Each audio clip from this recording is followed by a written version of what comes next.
On a day when we remember those who died fighting in America's wars, we're going to take a moment to ask how many casualties of war throughout the ages died unnecessarily.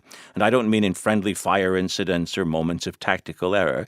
I mean in wars that could have been prevented. The Harvard political scientist Graham Allison says that many conflicts were unnecessary. Allison has written about conflicts starting in ancient Greece, conflicts in which an established power has felt threatened by a rising power. And he's written a book called Destined for War: Can America and China Escape Thucydides' Trap? Graham Allison, welcome to the program. Thank you very much for having me. Thucydides was an ancient Greek historian. What was the trap that he described? The trap that he described was when a rising power threatens to displace a ruling power, one sees inherent structural stress that makes conflict likely.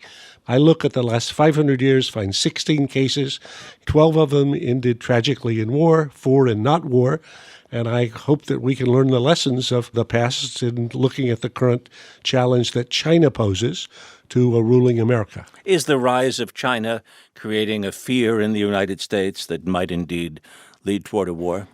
I think absolutely, and I think the election of Trump was an expression of what happens in ruling powers as they become alarmed. So the big question in the book is what the impact of a rising China will be on the U.S. and on the international order that the U.S. has organized for the past 7 decades. What are the keys to averting a conflict? Well, in the cases in which war was averted, both the rising power and the ruling power had to make painful adjustments.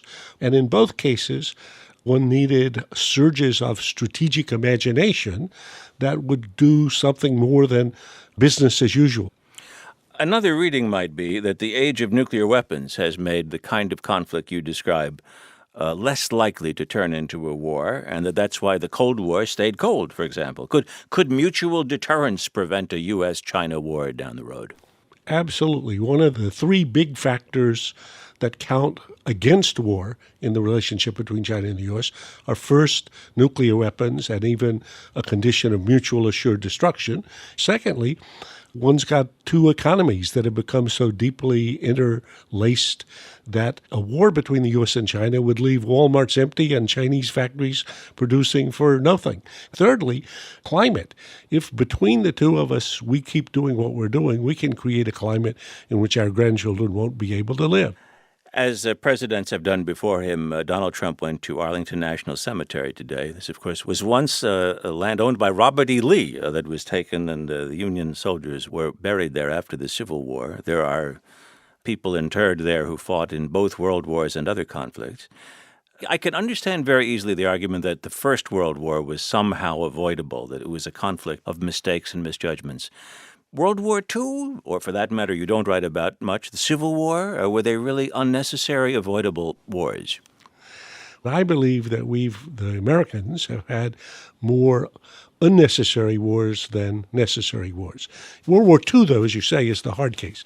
If Britain and France had done what they were obliged to do under the treaty and sent troops to enforce the treaty when Hitler remilitarized the Rhineland, the German General Staff would have turned Hitler out, and one would not have had a cause for war, and you wouldn't have had World War II. Of course, considering that by the time that Germany and Russia had carved up Poland and Germany later attacked the Soviet Union, the U.S. didn't have those choices anymore. The U.S. couldn't turn the movie back to 1933, so U.S. entry in that sense could be called necessary in an unnecessary war.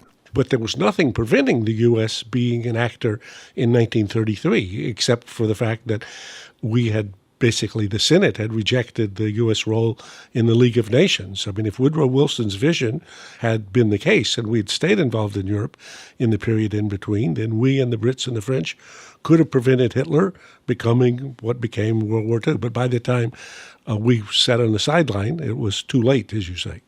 Graham Allison is director of the Harvard Kennedy School's Belfer Center for Science and International Affairs, and he's the author most recently of Destined for War: Can America and China Escape Thucydides' Trap? Thanks for talking with us today. Thank you very much for having me.